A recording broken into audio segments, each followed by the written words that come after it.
mom's alive. I think his dad's dead. Yeah, his mom fucked Professor Oak. Wait, is canon?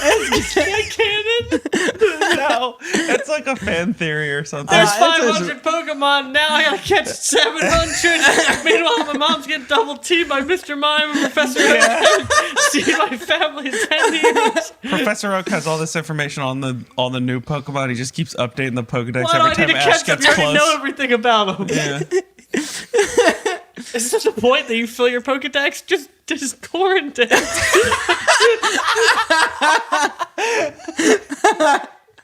All right, with that, we're gonna start this thing.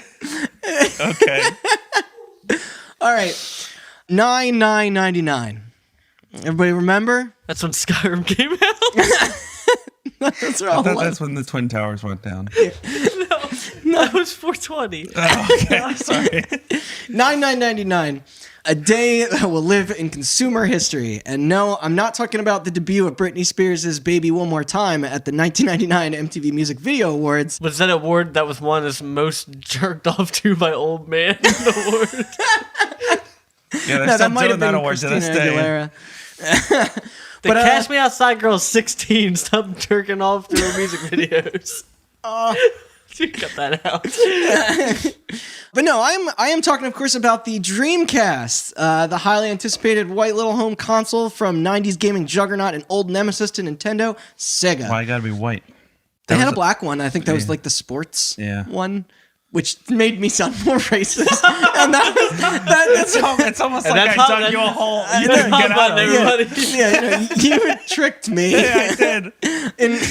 in what can be described by many enthusiasts as both a success and a failure, just how in the world did one of the most sought-after products of the year by such a respectable and historic gaming company suddenly crash and burn into oblivion, thus making a once great giant to stop producing hardware in the competitive space forever?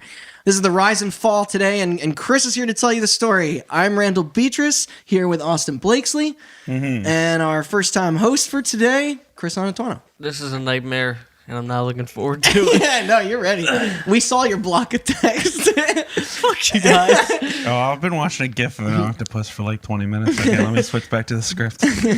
Why we're doing it? I don't know. So this is Hot Button. What's up with the Sega Dreamcast? Why was it so contentious? And how did it fail despite being so beloved by so many people that just can't let go of the fact that Soul Calibur 2 is better than Soul Calibur 1? You bite your tongue. Did Soul Calibur 1 have Link in it? I don't think so. I never played Soul Calibur 2 with Link in it because the GameCube is a trash console. What, did you Continue, play the one Chris. with Spawn in it on the Xbox? Yes. Spawn sucks. You suck. Whoa! You better get beat up. Spawn's awesome. Is he? First, Yeah. yes, the black console's the sports console. Now Spawn That's what sucks. Does he have a handle? Let me guess, you hate Blade? Black Panther? I haven't seen Blade in a long time. I actually remember kind of enjoying Blade. Yeah, it's incredible. Yeah. We're not... I guess let's talk about movies. You brought it up. I brought it up. Well, I started to do this Rise and Fall Dreamcast episode, and then, kind of found out that the Dreamcast was kind of just like the end of the rope. Like, it was exciting and all, but, Yeah. the real reason it failed is because Sega just notoriously just fumbled over and over again since they started making consoles, so... They shot into the space really quickly and then fucked up apparently a bunch of times, and then Yeah, That was their about 10 or last-ditch 12 effort. years, they were just out of the game completely. yeah. So I've seen a lot of research. Tell us about, I guess, this is the history of the company itself, where they came from, because it's a really fucking weird story that most people probably are not aware Yeah, of. well, I'm going to go through every kind of console, do a little bit about the release in North America and Japan. Yeah. There's a lot of weird their little venture into the stories I home found space. from releases in Europe and stuff like that, but most of it focuses around Japan and North America, because that's Okay. where all the interesting shit happens. Yeah. All right, so let's start with a quick little history of the company itself. Sega begins with the founding of Service Games Hawaii Terrible in name. 1945. Wait a minute. Hold on. Wait, what are they? 1945. Is Sega shortened version of Service Games? Oh, yeah. What? Yeah, so it was founded in 1945. That famous Japanese company we're talking about, it was founded by 3 white guys. Irving Bromberg, his son Martin Jerome Bromberg, and my favorite white name of all time, James L. Humpert. Wait, it was founded John in Hawaii Sega. in 1945? Yeah. Yes. Rough time. Yeah. For Inspired by Pearl Harbor and all? That's what the Japanese were doing there. Alright. So Irving had already founded a vending machine business and a coin-operated machine business, which just don't even bother Googling coin-operating machine. It's so boring and like just stupid shit like put a coin in and look at a woman moving on a horse or something. Like, Spin the wheel. the tech is just the worst at the time. Yeah, life before 1980 was garbage. So Humpert and Irving's son naturally brought him in because he had the kind of engineering and Humpert. business tech. Okay. It's a good name. So, in 1951, the Gambling Devices Transportation Act banned slot machines on U.S. bases, which I can't believe it took that long to ban Wait, slot did they machines. ever lift that, or are slot machines I allowed? think that's still probably a ban. So all those coin-operated no machines fun. and gambling machines that Service Games were making, they were in trouble. So Service Games Hawaii sent salesman Richard Stewart and engineer mechanic Raymond Lemiere. I think that's right. Who cares? These people are probably dead by now anyway. They sent them to Japan to look for more opportunities, and they ended up founding Service Games Japan. Over time, they build up, open up more factories across Asia. They move into Europe, and they become one of the major slot machine companies in the entire world. So they run that gambit for a while. And in May 1960, Service Games splits into two entities in Japan. Right, This is you kind were of like telling me about Sega's this. history. They keep Yeah. just splitting up into different organizations, coming back together, moving apart. One is called Nihon Gorakubusan, or Udamatic or Automatic. Better whatever than I it's, could do. in America. And that was the distribution company. And then Nihon Kikai, I think it's Kikai, Saizo, or Sega Incorporated, as they Sega. called it. And like you said earlier, they took the name from some abbreviation of Service Games, SE Service GA Games. GA So- Games. Udamatic becomes a pretty big company on their own in the 60s. They distribute jukeboxes by a company called Rockola. That's dope. Yeah, and I found a story. We're not that far into this. There's already so many brilliant company names. Oh, yeah. Rockola, Udamatic. Yeah, it's pretty good. And Yeah. So I just kind of followed a little rabbit hole in Rockola, and I'm glad I did. Yeah. So I found this story. Their founder, David Cullen, he was linked to Chicago organized crime. Apparently so much so that he was like indicted on a ton of charges, like racketeering and all the classic kind of gee, like the Leland yeah, all that shit. But he also managed to escape a jail sentence by probably some weird mobster shit. And then afterwards, their company manufactured the M1 Garand rifle for the U.S. Army in World War II. Yeah, that's the comeback story of a lifetime. That's literally the rifle that pings. Yeah, that's like yeah. the main gun. that Yeah, they use. ting. It shoots the hot lead case out. So man. thanks, Chicago mobsters, for that one. So after their stint distributing jukeboxes, they decide to make their own in Japan instead of distributing because they were being made Is in it the US. Garand or Garand? Garand, I think it's Garand. I'm not Garand? sure. I Yeah. don't remember.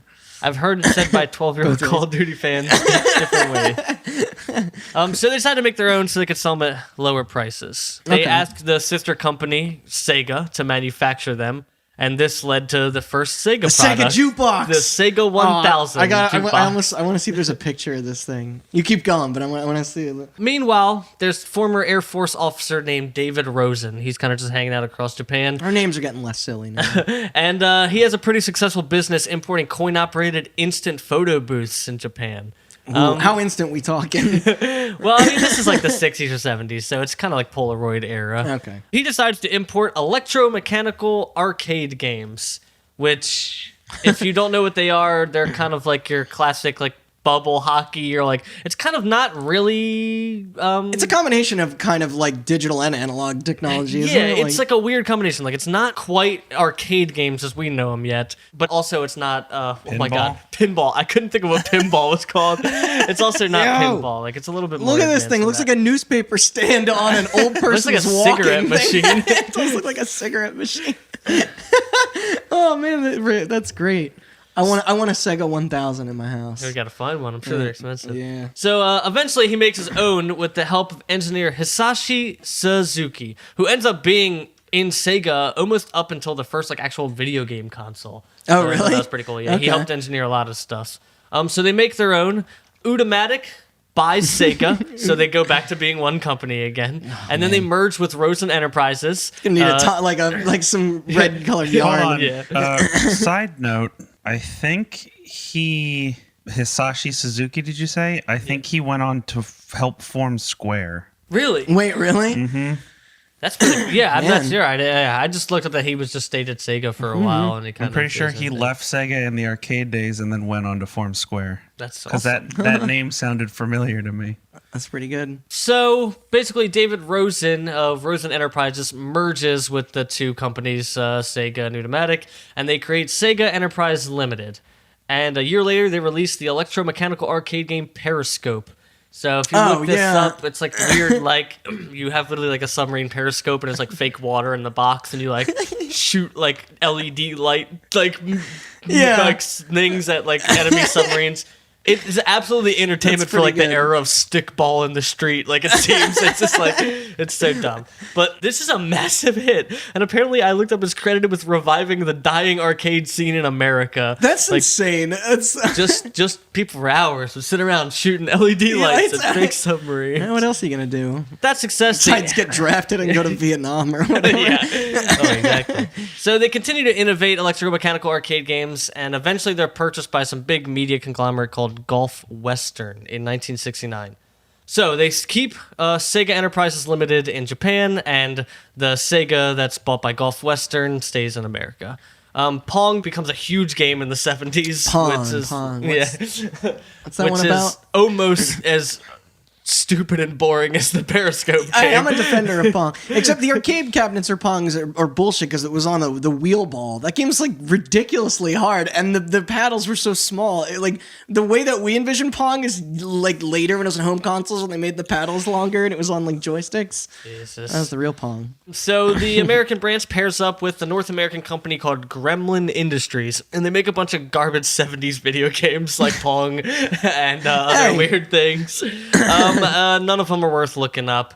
But they do make a name for Pong themselves later on in the early 80s with Turbo. Turbo. Now, Turbo is one I've absolutely... Yeah, so it came out in 1981. It's a third-person Formula One racing game. And apparently it had incredible color that people's minds were blown about, and sprite scaling, which I don't know the exact technical details. I don't know if you do, Austin, but I know it makes it gives the perspective that the car is actually moving forward. Most of the games are Is that moving the other image kind of around it? Yeah, or? I guess so. If you look back, you know what I'm talking about. It makes it look like it's more moving towards you while the car is kind of staying still. So they're giving it kind of a sense of speed, really. Yeah, exactly. Versus top-down racing games had been... Yeah. Or top-down was the norm at that time. Yeah.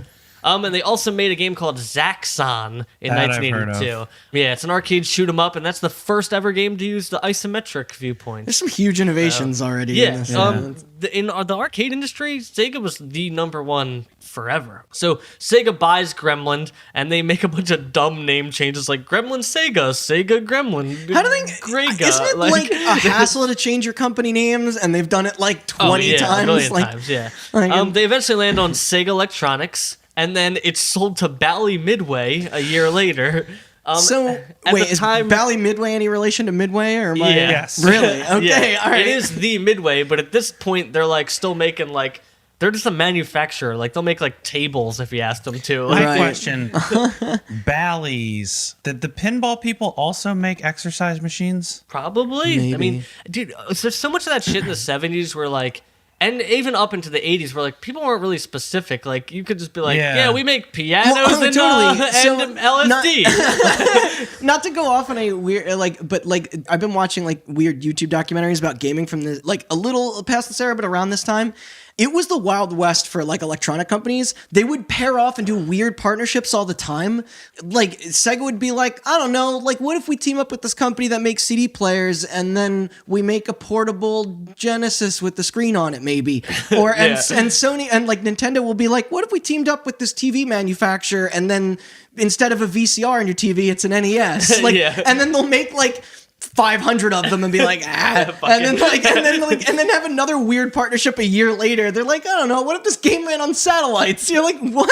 Like, it's so weird. Yeah. But But Sega made like 1,000 iterations of all their products. Oh yeah, Like, this is another thing that's amazing at this time. Like I forget how like they're literally like it's 50 versions of every console. Like you think the Xbox One X, Xbox One X, Yeah, you think is that's bad the now. DS and stuff is Like, confusing, yeah. It was way worse back then. Yeah. So yeah, that is the same Bally Midway, but they're not even close to being Right. of the Midway that that they we become. would later know. But a year later, they're. But you're totally right, though. Like, from this era, there was a lot of, like, we make yeah. pinball machines and lounge chairs and, weather vanes. So a year later, they're shut down during the video game crash.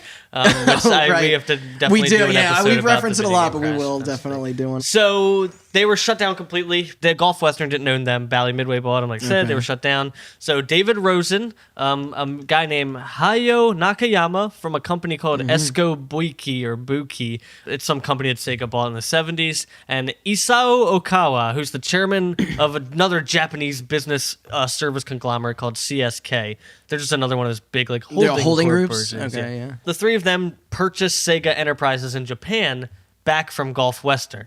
So now Sega is headquartered in Japan for the first time in like a decade, and that's kind of where its headquarters stays, even to this day. Even though Yeah. there is Sega of America or Sega Soft eventually and all that stuff, but Well, that's the interesting thing about this story is, like, when you were talking about this, it's like, in many people's minds, and even, and myself included, it's just, you think of Sega being a, like, strictly Japanese company. Oh, yeah, like, you think absolutely. that was just kind of always what they this is- represented.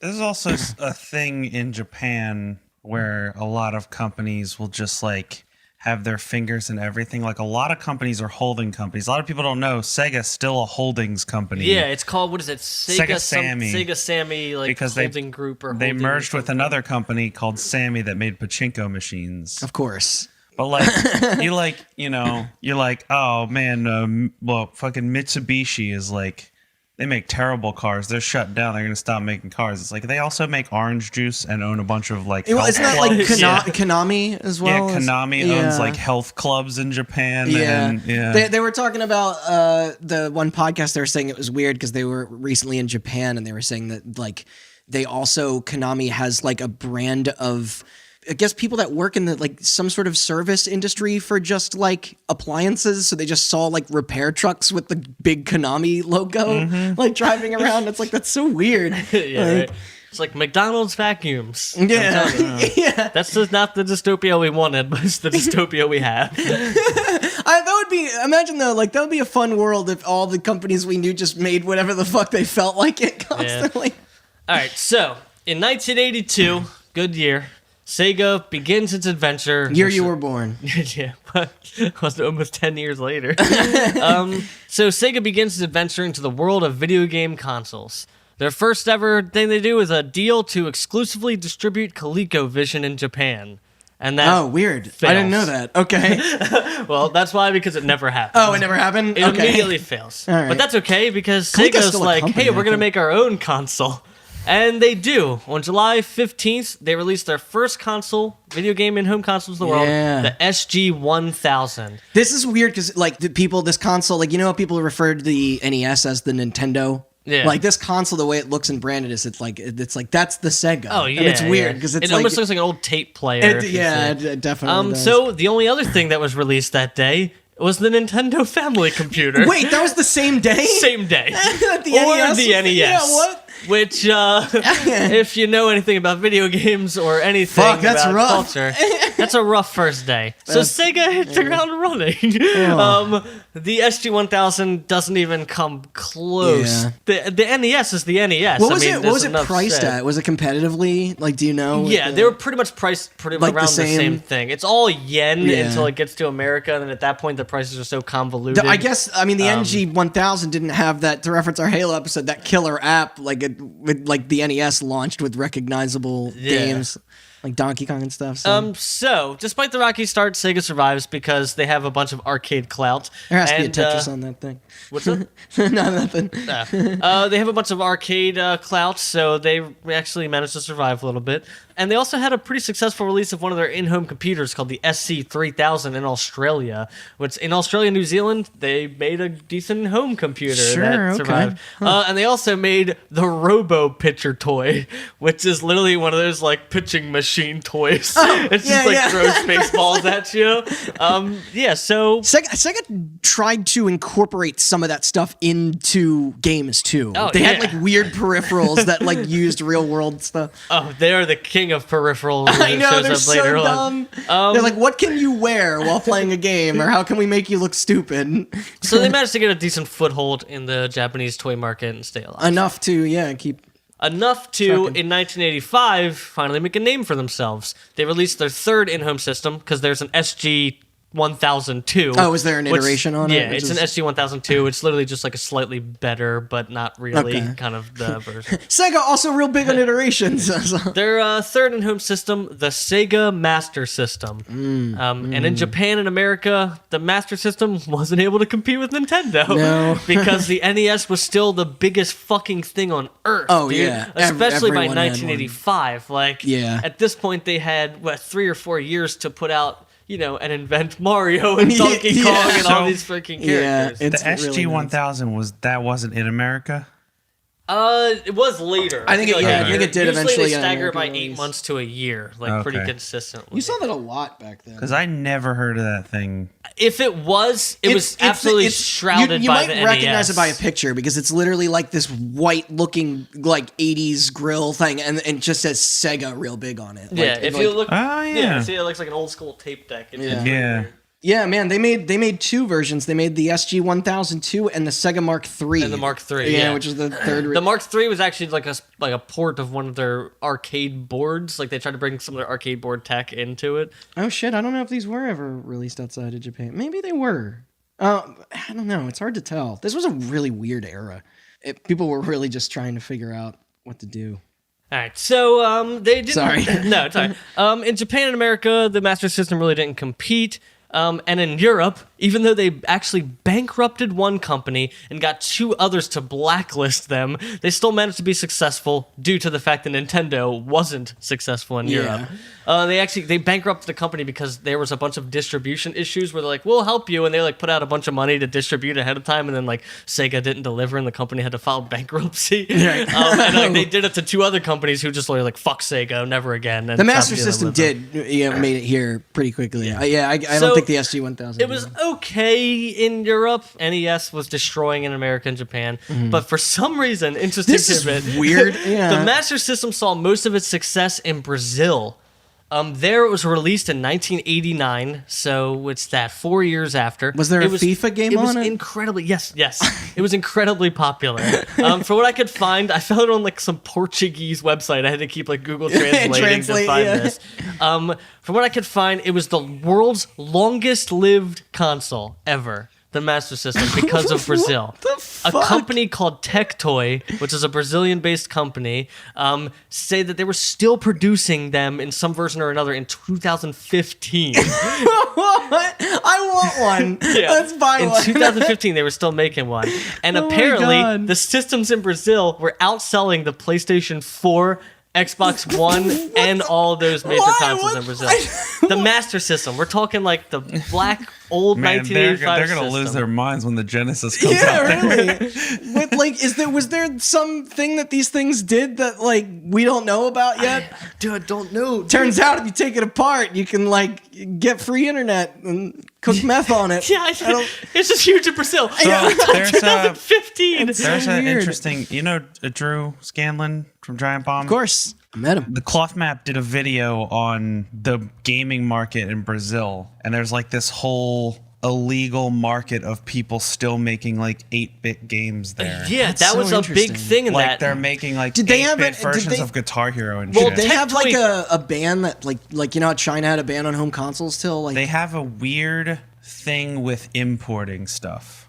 There's like costs a lot of like money. an Xbox really? 360 Import costs the tech. $400 here. I think it was like $2,000 in Brazil. Yeah, shit. the import. So I on guess tech this like is that something that they could manufacture locally cheap Well, yeah. enough. Well, and not Tectoy have to didn't deal with- actually. They manufactured it and built it and all. It was kind of almost like a reverse engineering. It wasn't like it wasn't like the actual thing. But So it was like the enough, patents Sega expire was on those parts. Like Well, no, Sega was okay with it because Okay. they were still making residuals from Right. all of that. I guess there are a lot of Sega consoles. Like there are weird iterations of the Genesis and stuff like that, and the CD and Saturn that were like made by different companies. Yeah. Oh, yeah. It And happened they all all the time look in that time aesthetically period. different Yeah. and like were sold at different prices. If they could get It's- distributors to make them, this Yeah. is how it was in that time. It's You just weren't- weird. You don't see that anymore. Imagine if there were like 20 different versions of the PS4 all made by different manufacturers. It's because at this time a global supply chain wasn't a thing. Like you couldn't just like Right, ship yeah. a fucking thing halfway across the earth in like a day. and be you like, know put what I this mean? on the shelf. Yeah.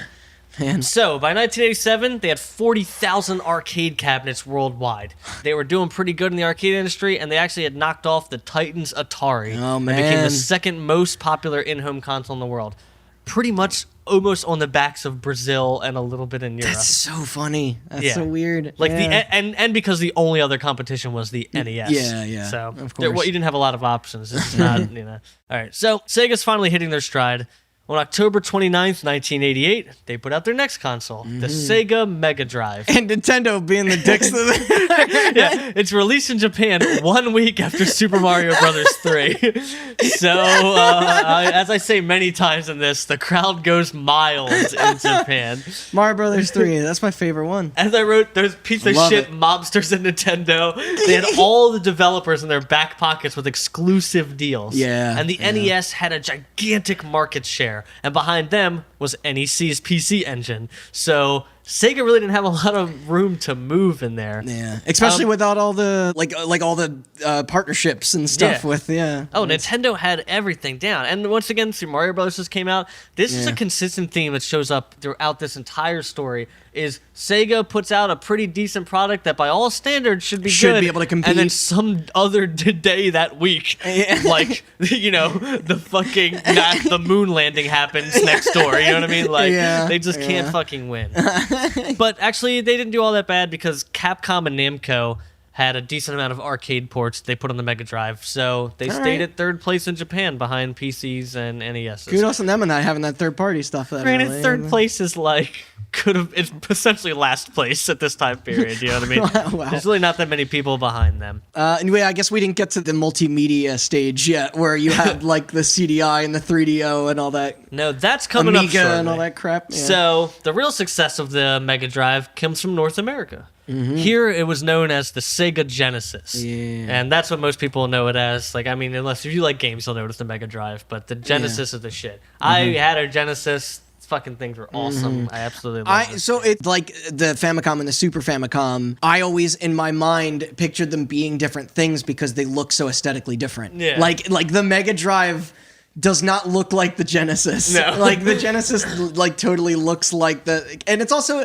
they designed the console with like a rounded top. I know, I love that rounded so top, It's like, Once again, though, the Mega Drive looks cooler than the Genesis. It just does. like the Famicom. Just like the looks Famicom. Oh, Super cooler. yeah. The Famicom. Japanese Yeah. aesthetic is the Yeah. 80s Japanese tech is my favorite rad. aesthetic. Yes, it's very There's not to cool. get off, but there's a machine at my work that has like Robotech / Japanese 80s Oh, like that's tech so aesthetic, good. and I love it, dude. It looks so fucking. So cool. it's funny. I actually, growing up, and I know me and Austin have referenced this in previous episodes, but I never had a Genesis. I was the Super Nintendo kid, and then I was friends with a neighbor that had a Genesis, so we just went over each other's houses. Yeah. She had the Genesis, I had the Super Nintendo, and we would just like exchange, like back and forth. Like That's sometimes awesome. we would borrow each other's consoles and Yeah. stuff. See, it's fucking awesome. Yeah, and I did like the Genesis, despite the fact that like I know like we have probably dogged on it just because it's not the Super Nintendo. I make but jokes a lot about how growing up I never had any Nintendo products because the Nintendo 64 was my first Nintendo product. that's so crazy to me. But I had a Genesis, and I had a Genesis for a long time. And as much as I missed a lot of really good games on Nintendo consoles, because I didn't know any neighbors that had Yeah. Nintendos, The Genesis fucking ruled. It did. It absolutely ruled. And it's funny, I didn't get into the playground fights with Sega versus Nintendo. It wasn't until because the playground fights were happening at the top of the corporate structure. Well, that too, but I mean, like, I know, like, back, there was this kind of idea that back then, like, you were a Genesis kid or a Super Nintendo kid, but that competitive nature didn't, I think we were too young maybe. at the time. Yeah, you don't think that way when you're Yeah, like I mean, it came out in '88, so, like, by the time, like, we were all playing it, we were, probably 5, 6, 7 kind of era, so... I mean, it had already been a little bit older at that point.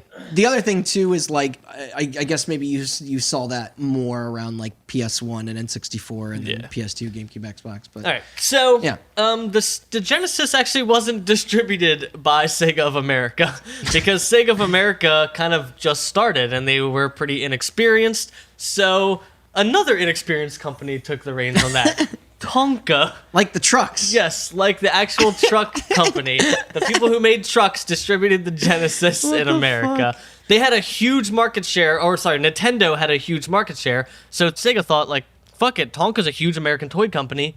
They'll have decent luck distributing it because, they have a ground over here in America. Yeah, well, they were wrong. Well, never mind. Tonka did not do a good job.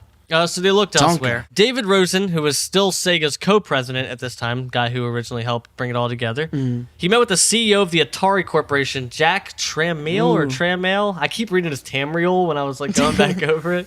And the president of Atari Entertainment Electronic Division, Michael Katz. They tried to strike a deal in 1989. Tramiel denied the deal because the pricing on the system.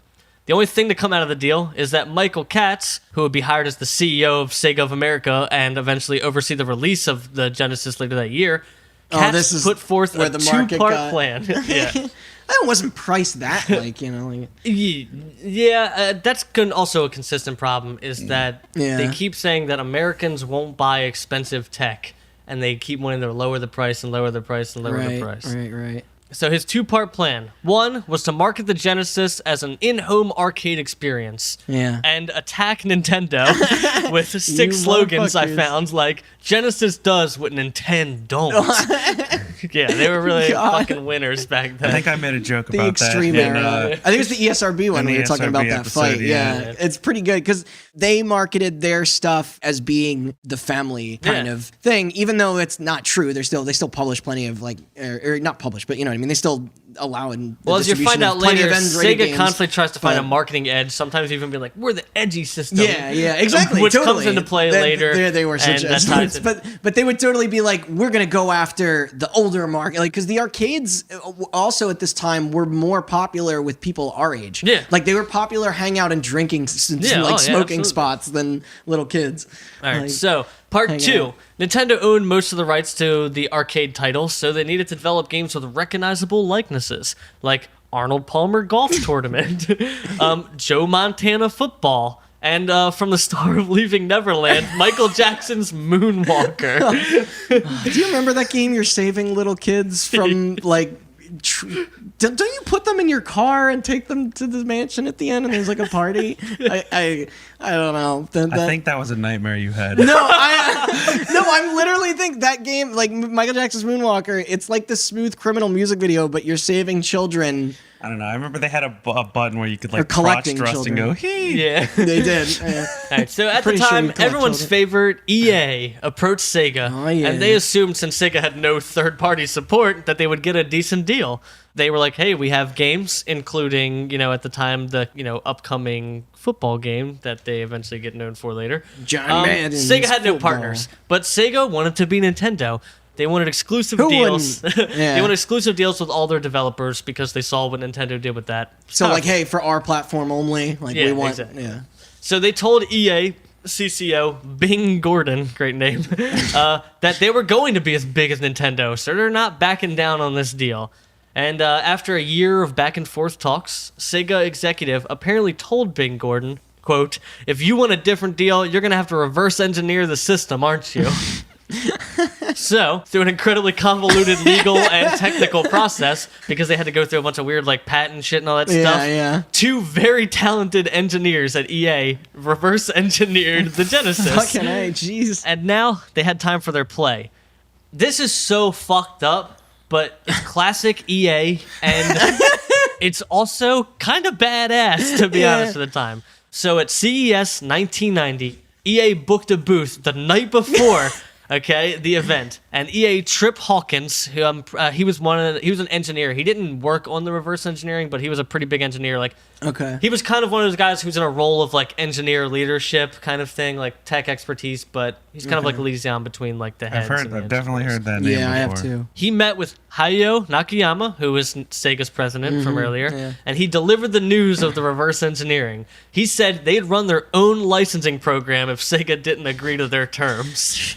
So, yeah. So Sega was caught in an awkward spot, and they reluctantly had to agree.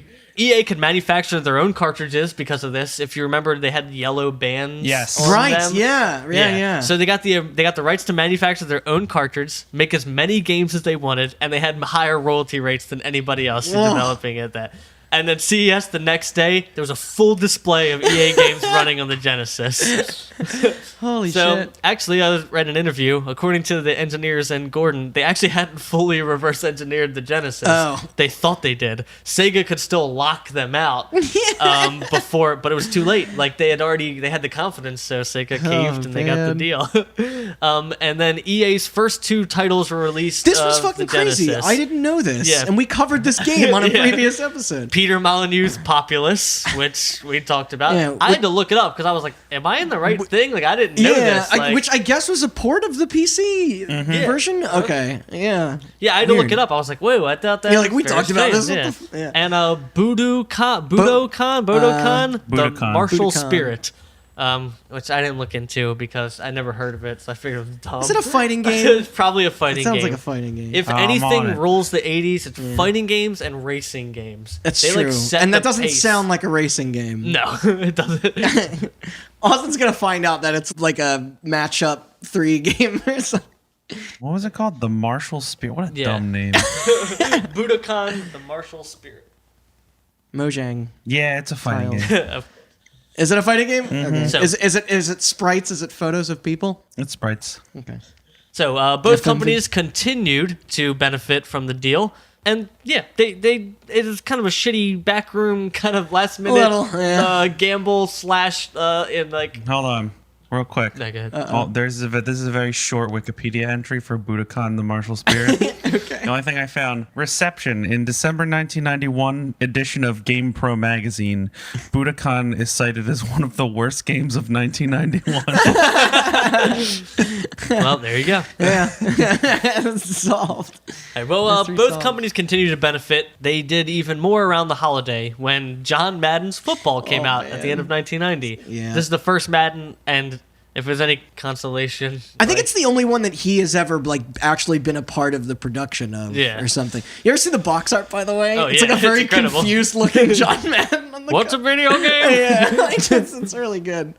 That impacted sports gaming forever. Oh yeah. And the sports gaming, that popularity would set the stage for That the meant Genesis the world. Yeah, like in America. your platform had the sports game. I mean, the Genesis was also known for having tons of great, like that's where the NHL and FIFA, Yeah. NHL. Well, yeah. You know but why I that- had a Genesis? NHL, NHL 94? 94, 94, the best yeah. sports That is- game Dude, ever absolutely. made. But that was the thing in America, Yeah. because all this success wasn't good enough for Japan. Yeah, well, I mean, Madden's not gonna sell in Yeah. Japan. Yeah. The console sales didn't meet the numbers. Michael Katz was fired and replaced with Tom Kalinske. Tom Kalinske. Tom Kalinske, who came up in our, didn't he? Which one? Did Tom Kalinske In the come up in the ESRB? ESRB Yeah, one? absolutely. Yeah, Yeah. well, okay. because I mean, it ties in pretty spectacularly. Oh, yeah. Yeah. Tom Kalinski's also a great character, and we'll see Yeah. as it goes forward. Kalinske had a 4-point plan. Well, that's two more than the last guy. I literally wrote that joke in. That's 2 more than cats. He was a believer in what they called the razor and blades business plan. Yeah, I had to look it up. So it means you sell one product at a low cost or Yeah. almost give it away for Oh, free, yeah. and you rely on the extra things that go with it to increase the sales. I Like, think that's you isn't have that what like a lot of complementary movie products, yeah. production companies do? A lot of think- consoles do this. Period. They Yeah. rely on hardware, especially in this time. Yeah. Software is where they made the Oh money. yeah. and That's not like I know, hardware like ever, they're like, yeah. hey, like we'll take this at a loss, but we're gonna sell subscriptions and Yeah, like exactly. games. Yeah. And, So the plan was this: expand the aggressive marketing, give some more Nintendonts Be out even there. more 90s than they already are. Yeah, Genesis does what Nintendo don't do. We put flames on all the consoles. Develop more games for an American audience, Yeah. which meant more sports games and things like that. Yeah. Lower the cost of the console, and then replace the game currently being bundled with the Genesis, a title called Altered Beast. Which is not a great game. No. It does have that pretty good vocal sample of Rise from Your Grave in the beginning. Rise from your grave. So they replace it with a new game. In 1991, Sega released that new game, Oh, yeah. whose main character was designed to be the Mario of Sega. Everyone's favorite, Blue. Randall, do you want to say it? I know you like, every time we bring him up, you say... Sonic the Hedgehog? Yeah. Oh, Sonic yeah. the Hedgehog. Okay, side note. Polygon has a series of videos called Unraveled. And there's one called The Sonic Bible, where the guy got a hold of the I live by the Sonic Bible. he got a hold of the document that Sega of Japan sent to Sega of America about what Sonic was supposed to be. That's where they found out he was supposed to have a human girlfriend from the beginning and stuff like that. They were like, hey, we need a Mario, literally, like that was the plan. Yeah, and they sent them this document, and the document's like, yeah, he's from like Nebraska, and he's on the track team, and Dr. Robotnik is a local scientist who's trying to end global warming or something. God. And then like, I hope this all comes into play in that live action Sonic's movie coming out this year. Sonic the Hedgehog's dad falls into a toxic vat of acid and is burned alive. So then Sonic and his family have to subsist on trash, and then Sonic helps Dr. Robotnik. This is a fever dream. With his experiments, but then Dr. Robotnik creates the Chaos Emeralds to try to rid the world of chaos, but then it turns him into Eggman, and then he is Eggman, and then At he what gets turned into point does Dr. Mean Robotnik. Bean Machine come in? And Sonic's on the track team, and like all the old ladies use his spikes on his back to sew quilts for the local kids. Like, I swear to God, this is all true. It's fucking hilarious. I take it back. I love If you haven't Sonic seen and that everything. video, This is watch it. It is Holy shit. phenomenal. fuck.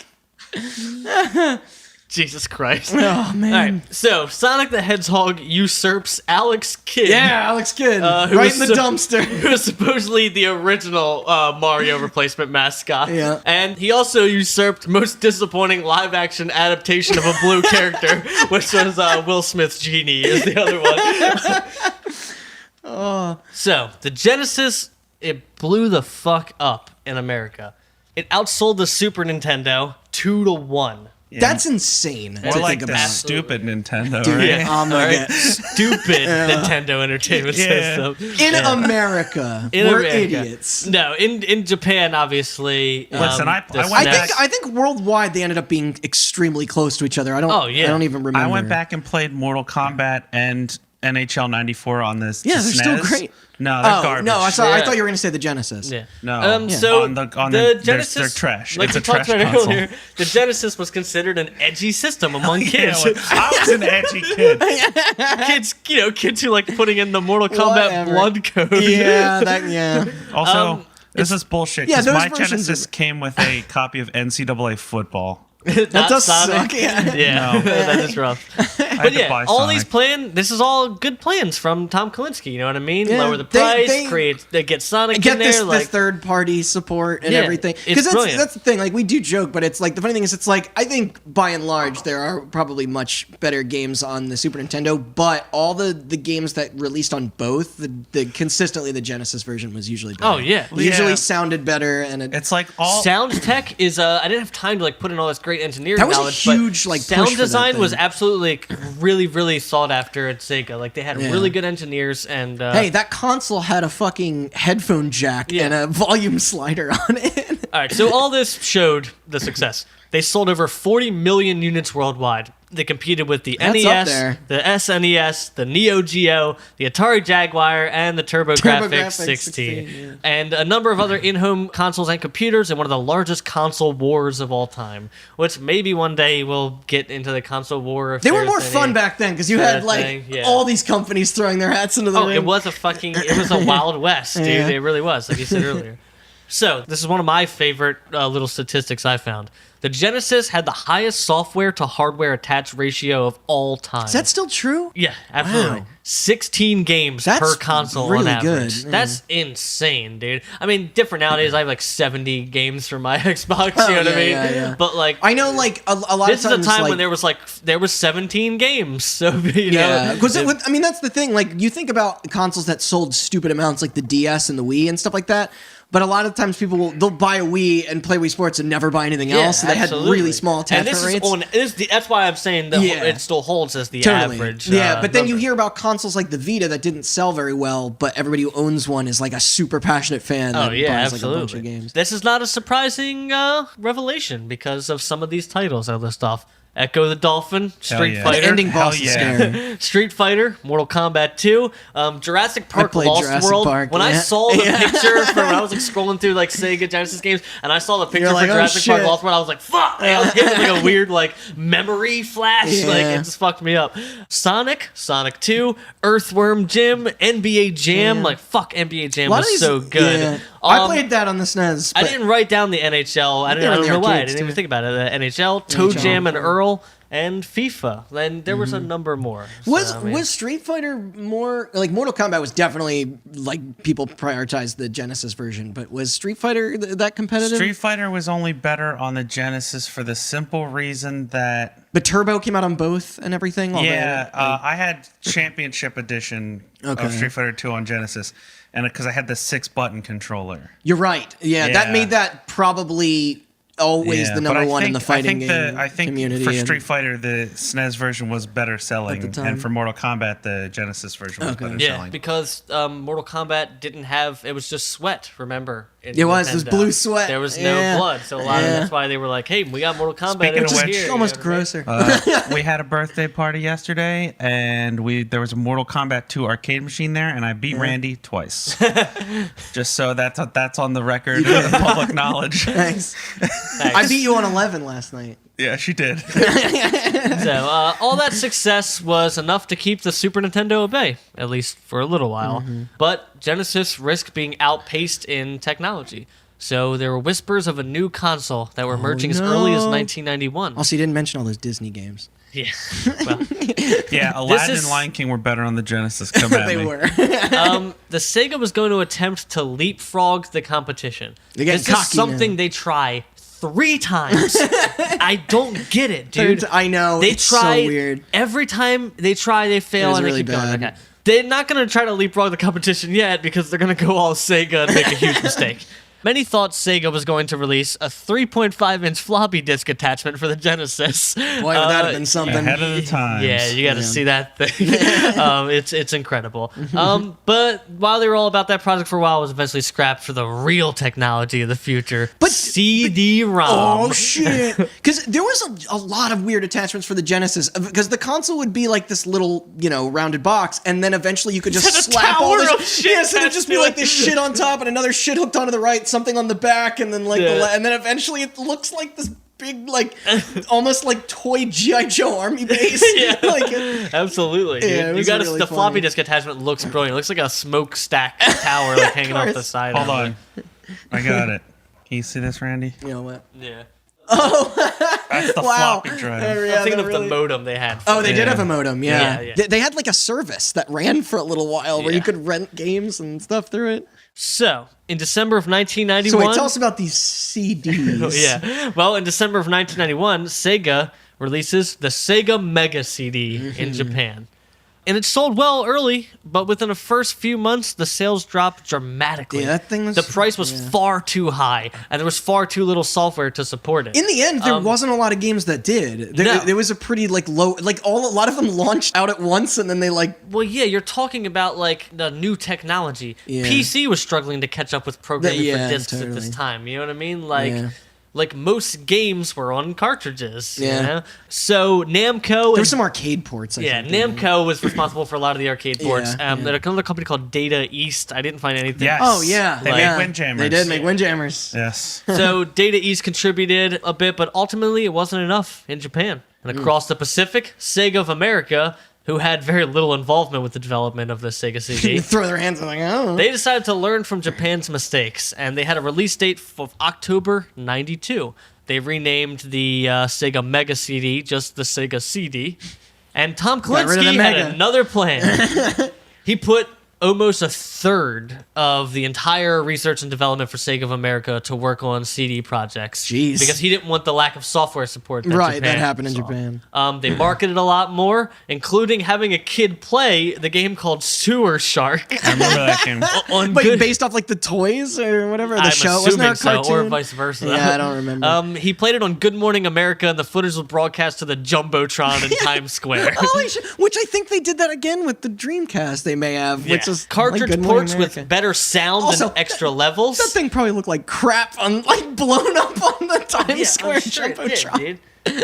They had cartridge ports onto the CD. A lot of this Yeah. went to Namco. It had better sound and better levels. Partly the better sound was because the Genesis developers were, like I said, really good. They at had a sound. special sound. They chip made thing. compilation discs where they had a bunch of like different games on one disc Yeah, for a yeah, price. yeah. They really Demos. pushed FMV games. Dude, it's the which- few graphics aren't better than yeah, the fucking real people. life, dude. Like most infamously, as we Oh, talked yeah. about in our ESRB episode, Night Trap was probably the most infamous Vampire Slumber FMV Party. game. And like you said, remember Tom Kalinske? You were saying he's involved. Well, he's involved with Night Trap and all the hearings. Right, at the okay, Supreme that's Court. that's how it. And That's how definitely all how it ties came in If there. you want more information on that, listen to our Whatever, there's a ESRB three-parter. and amendment series. Yeah. So it's a nice little 5-6 parters there. Oh yeah, well I guess technically yeah, that is. So that was a venture. once again, crowd goes wild. What? Enhanced discs were too pricey, so nobody wanted to spend extra money for ports on CD when they already Yeah. had cartridges for cheaper. FMV was a phase, surprised no one. What? And the console itself was too pricey, $300, $299 price tag. And now there was the 3DO and the CDI and the Atari All that Jaguar CD fucking and the Neo trash. Geo CD and the PC was coming up when adopting CD tech. Yeah. Sega didn't have any sort of advantage. CDs. So they decided that leapfrogging plan they were putting into play earlier before the CD, they wanted to get back into that. And I think that's where we'll Yeah. drop it on in this episode. 4-point plan. Next Is that episode, right? we'll get back to Cool. what they decide to do. Yeah, this is like the race is on in this. But I don't know if you want to toss up some plugs, and then we're gonna part 2 will be up next week, and when we are gonna get into We'll get back into Yeah. what they do next. It's surprise spoilers. no all Ant-Man goes into Thanos' ass and explodes. See you later, guys. no, they nailed it. Their next console was a hit, and Don't no spoilers. Yeah, no spoilers. with the Sega PlayStation and the Sega Switch. All right. So thanks for listening. If you want to hear more, check us out on iTunes, Google Play, Spotify, all that crap. Subscribe, review us on iTunes. You can find us on Twitter, Instagram, and Facebook at Hot Button Cast. We have a website, hotbuttoncast.com. Go there for all your hot button needs. There's a lot of good Photoshop pictures that I make. They're all on there. Yes. And yeah, we will be back next week with the continuing saga of Sega's lengthy history of failures with one success. In-home console bumbles. Yeah. Thanks. All right. Thanks.